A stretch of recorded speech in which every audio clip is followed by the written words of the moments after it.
Dobrodošli na drugi video na ovom kanalu. U prošlom smo naučili da radimo u konzoli.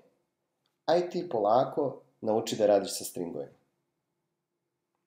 U JavaScriptu možete koristiti nekoliko vrsta promenljivih. To su brojevi, to su booleani i to su stringovi. Brojevi mogu biti integeri, što znači da su cijeli brojevi, mogu biti double ili float, što znači da imaju zarez. Boolean znači, ili boolean, znači da je to iskaz koji je tačan ili netačan, true ili false. Stringovi predstavljaju sve ono što zapišemo kao reči ili kao rečenice. Primjer radi, da biste napisali jedan string u JavaScriptu, potrebno je da ga stavite pod znake navoda.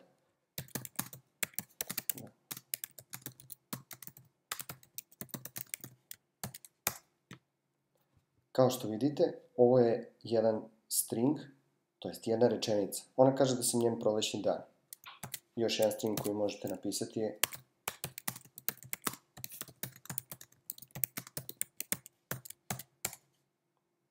ako bismo htjeli da spojimo ova dva stringa u jedan string, to bi izgledalo ovako.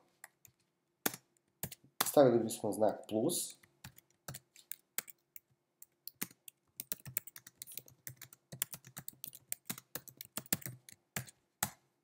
Šta se desilo? Spojili smo dva stringa, međutim vidite da su zalepljeni jedan do drugog, zato što nismo napravili nikakav razmak između ova dva stringa. Da bi ovo izgledalo kako treba, mi bismo trebali da ubacimo space posle dan ili space pre kao, ili da ga dodamo između kao zaseban string koji bi se sadržao od samo jednog praznog mesta. Na primjer,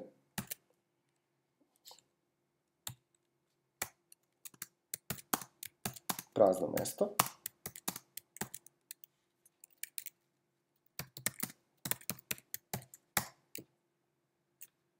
Sada vidite da imamo razmak između ova dva stringa.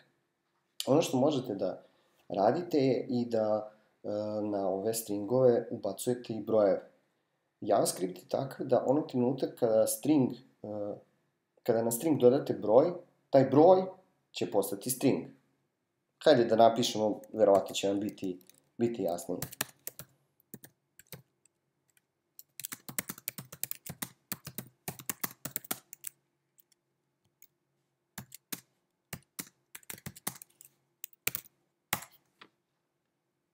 Napisali smo 42 koji je bio broj, koji je bio van znakova navoda, međutim JavaScript je to dodao na string odgovor na smisao života i pretvorio je sve u jedan string koji je odgovor na smisao života je 42. U novom JavaScriptu, ECMAScript 2015, ES6, zavisi kako koga zove, možete i na drugi način pisati stringove. Možete sa ovim backtickovima, oni ih tako zovu. Oni vam omogućavaju jednu dobru stvar da kada pišete string, da možete da pređete u novi red i da to sve bude ok. I zatvorimo sa backtickom. Ups, imam grešku. Uglavnom, šta još možete da uradite ovdje? Da, recimo kada hoćete da napišete ovo je string koji je razmaknut tabulatorom. Vidite, da biste napisali ovaj specijalni karakter koji može da bude razmak, znači to se zove backslash i t, će vam dati ovaj razmak između dve reči od jednog taba. JavaScript neće prepoznati ovo backslash t kao nešto što treba da prikaže, već mu je to komanda koliko on treba da razdvoji dve reči. Isto tako, ukoliko vam treba da prikažete baš backslash u vašem stringu, pošto on služi za izbjegavanje specijalnih karaktera, kao što je ovo t, možete da ga izbjegnete sa backslashom.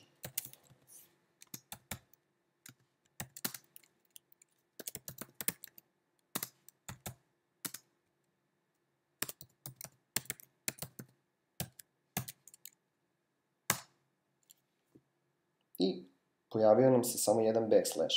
Jedan je bio da izbjegnemo taj specijalni karakter, drugi je bio da se prikaže u stringu koji želite da prikažete na ekranu. Za ovu epizodu mislim da bi bilo dosta, mislim da nemamo više šta da kažemo za stringove. Ako mislite da još treba nešto da objasnimo, ostavite komentar pa nam kažete šta želite da pokrijemo u sledećoj epizodi ili u nekoj od narednih epizoda u zavisnosti kada ovo gledate. Svako dobro!